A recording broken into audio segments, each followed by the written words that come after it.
মুমিন হও, নিরাশ হও না। যদি মুমিন হও, ধৈর্যশীলের সাথে পরম বন্ধু আছে।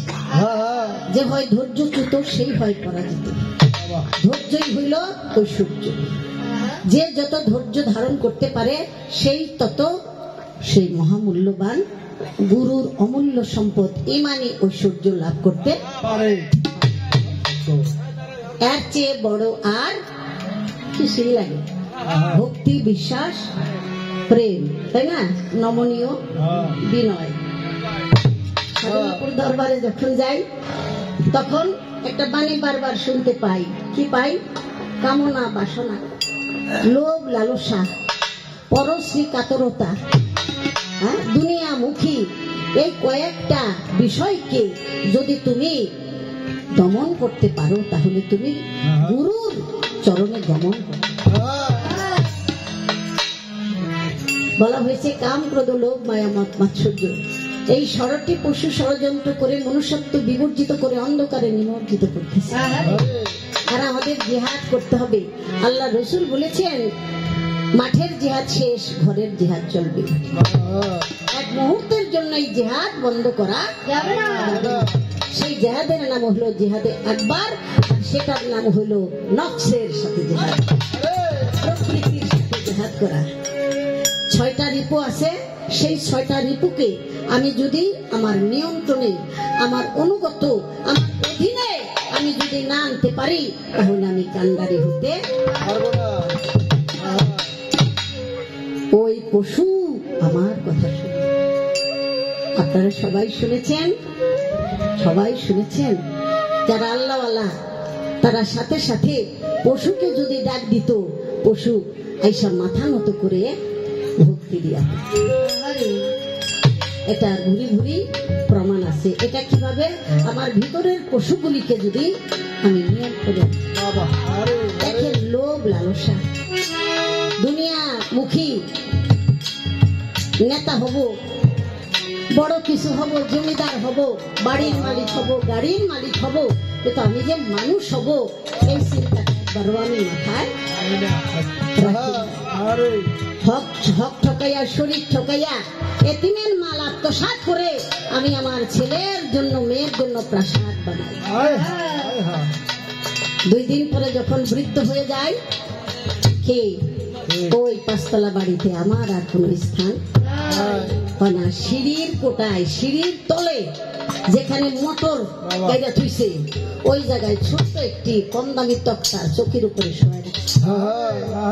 জিগাইলাম, আপনি এত বড় মালিক, আপনার এই জায়গায় কেন? এই জায়গায় রাখছে তাই কত দুগাবার তোমার চাইতে চাইতে তাই দিতেছে। এর নাম জীবন। আপনি শুধু সন্তানের মঙ্গল করেছেন, কিন্তু আপনি আপনার একটুখানি সময় যদি একজন কামেল গুরুর চরণে অর্পণ করতেন তাহলে আজকে আপনি উচ্ছিষ্ট হয়ে যেতেন। গুরুর কাছে যদি নিজেকে বিলীন করে দিতেন তাহলে আপনি শ্রেষ্ঠ কুলে জায়গা। তাই আমার কাছে যে কথাটা রেখেছে সে কথাটা দয়াল চাঁদ বুঝেছে যে যদি প্রশ্নবোধক গান করে একটা গানের মধ্যে অনেকগুলি প্রশ্ন চলে বিভিন্ন ভাবে বুঝাইতে বুঝাইতে তখন গানের যে একটা রস স্বাদ সেটা থাকে না। এই জন্য বলছে যে মৌখিক প্রশ্ন করার জন্য আমিও বলা, আমি যদি কখনো শিষ্যের পাঠ নেই আমিও দয়ালকে মৌখিক প্রশ্ন দু একটা দিই। আপনি বলেছেন, আপনি কিন্তু একটা কথা জবাব দেন নাই, শাকের আন কি এইটা বোঝালেন না?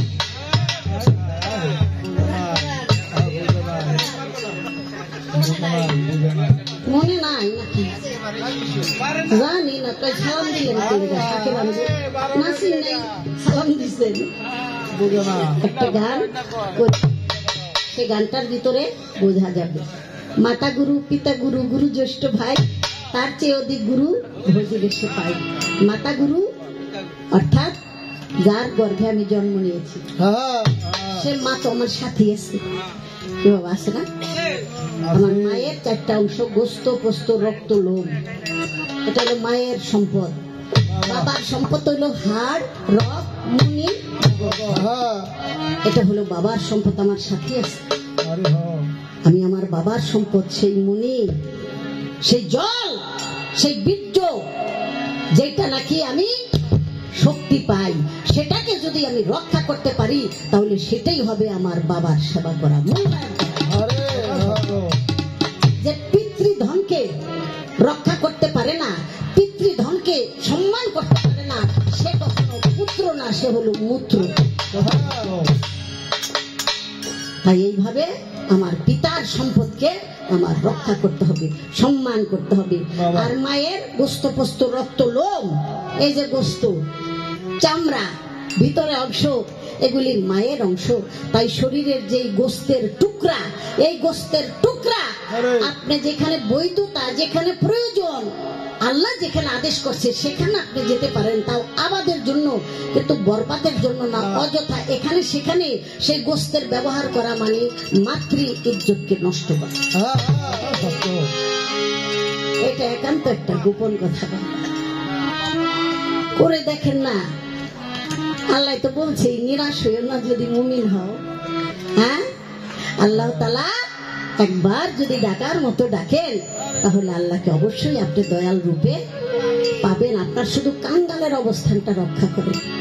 আপনি কাঙ্গাল, আছে দয়াল।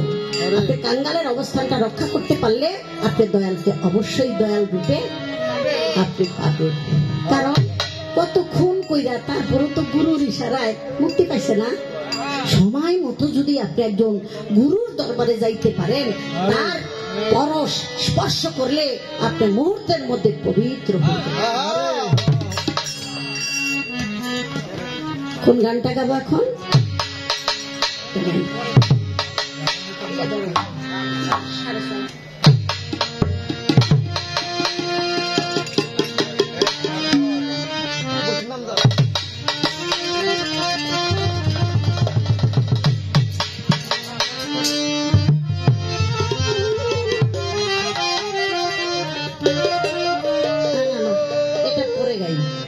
একটা ধারাবাহিকতা আছে না, ওইটার পরে গান থাকবে না আমার আসরটা।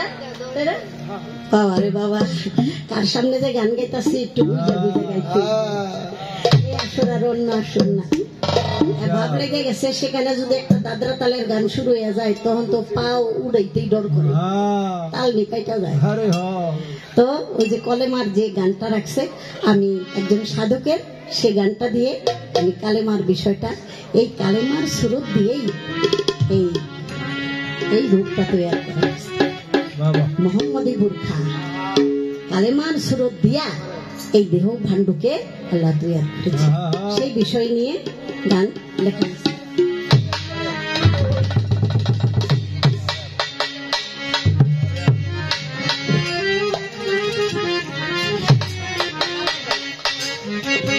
দিলে মা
কালে মা নকশাতে জমা পরতের সীমানায় বেশি আজ ভালোবাসা সীমানায় বেশি আর খানে আইনায় তাকাইলে তাকাইলে দেখা যায় আর খানে তাকাইলে দেখা যায় 40 নকশায়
নজরবার কদম বলে থাকি কতগুলি স্তর কতগুলি স্টেশন কতগুলি শ্রেণী বিন্যাস সেখানে রয়ে গেছে তরিকার ব্যবস্থা তাই যারা আমরা ভক্ত যারা শিষ্য হই গুরু ধরছি ব্যাস সারছি বছরে আর কোনো খবর নাই আরেক গুরু বাড়ির কাছে জিগাই দয়াল বাড়ি উরুষ্টদারি কবে ওর চেয়ে না দাম কি আর কেউ হবে কোন যোগাযোগ নেই দুনিয়াদারির তামসা লীলা করতে করতে গুরুর বাড়ির মিলন মেলা কবে সেইটাই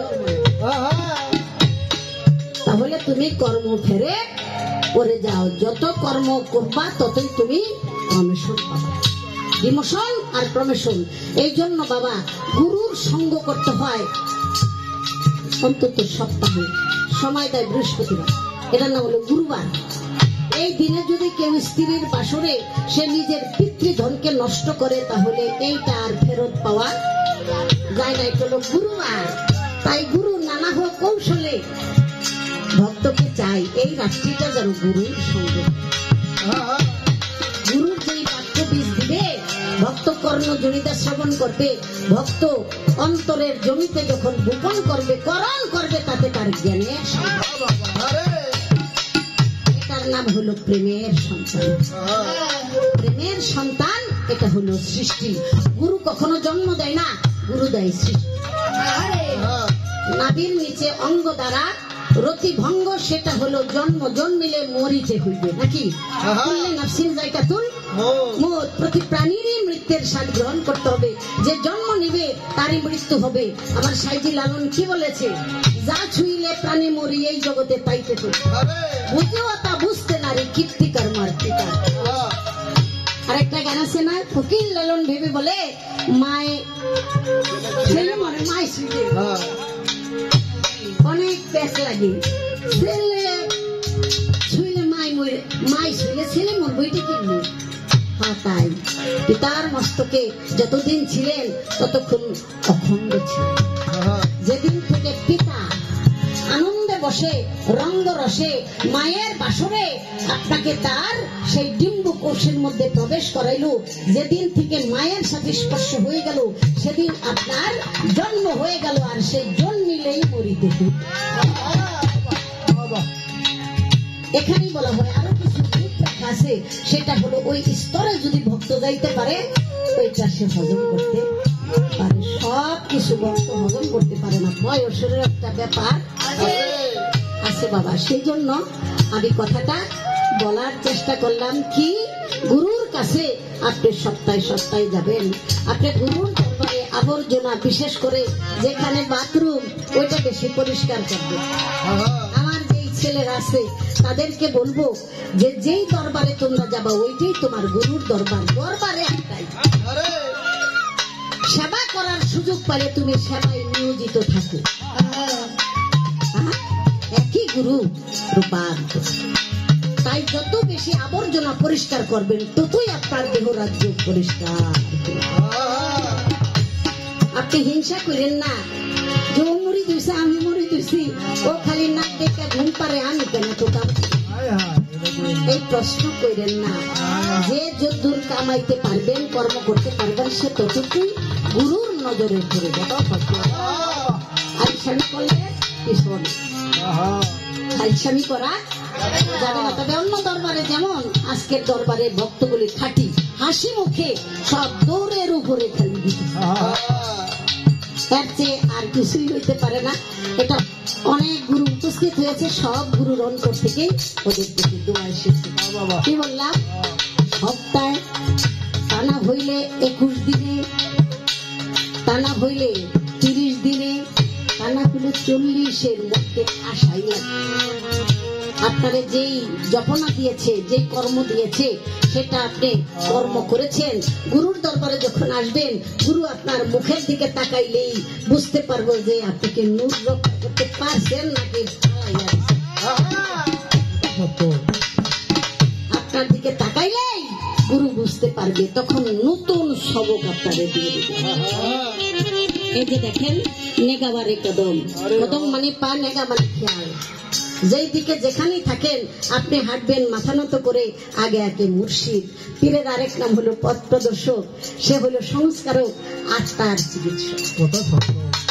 তাই মুর্শিদ আগে হাঁটবে, আপনি তার পিছনে পিছনে যাবেন, তাহলে আর কোনো ভয় আপনার থাকবে না, আপনার পদস্খলন ঘটবে না, এদিকে সেদিকে আপনার মন যাবে না। তারপরে হুশদের দম, হ্যাঁ হুশদের দম, নেগাবারে কদম। তারপরে বলা হয় কি, খেলেন্দারে আঞ্জুমান। একটু সিরিয়াল আছে, না কইতে না কইতে একটু আপনারা বাউ করে লইন, খ্রিস্টান হয়ে যায়।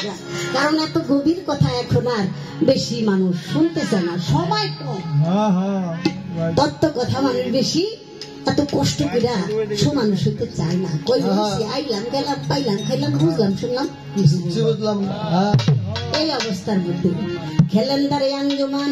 মরার আগে মরে যাও, যদি তুমি বাঁচতে চাও, মরার আগে মরো। গুরুর প্রতি তুমি খেয়াল বাবা করো গো,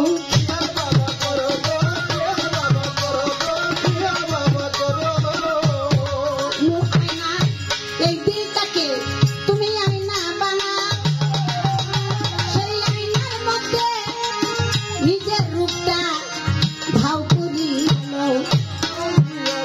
খানা পিল্লা বাঁকা বিল্লা, চুন হলুদ যখন একাকার হয়, চুন খায় হলুদকে, হলুদ খায় চুনকে, চুনও থাকে না হলুদও থাকে না, দুইটা খাইয়া এক রং ধারণ করে, সেটা মিলনের, সেটা হলো লাল। তাই অন্তরকে তোমার আয়না বানাইতে হবে। মো আয়না মুফাসসিকা মোরা মুশাহেদা, ধ্যানের ঘরে সর্বদাই থাকো তুমি মন। ফানা পে শেখ, ফানা পে রসুল, ফানা ফিল্লা বাকা বিল্লা করো রে। সেই তো বলা হয়েছে নেগাবারে কদম, এই গানের ভিতরে বলিলে আমার জসিম সরকার ভাই আবার খোটা মার। এই রাখিও দমে হুশ, না হইল বেহুশ, 1,34,000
এখন আমার আর আমাকে এক বাবাজি 100 টাকার মাধ্যমে আমাকে ভান্ডারের আশীর্বাদ আরে কুদ্দুস ভান্ডারী আমার তরিকার ভাই, সেও আমাকে 100 টাকা উপহার করেছে। হ্যাঁ, সারু মিয়া সে আমাকে 100 টাকা উপহার করছে। অনেক সুন্দর, অনেক ভালো লাগলো। তো আমার মনে হয় এখন আবুল কাশেম ভান্ডারী অনেক টাকা, আসলে অনেক টাকা। এই টাকার মধ্যে প্রেম আছে, আন্তরিকতা আছে, বুঝছেন? এটার মধ্যে কোনো অহংকার নেই, এটার মধ্যে একটা ভালোবাসার ভক্তি আছে।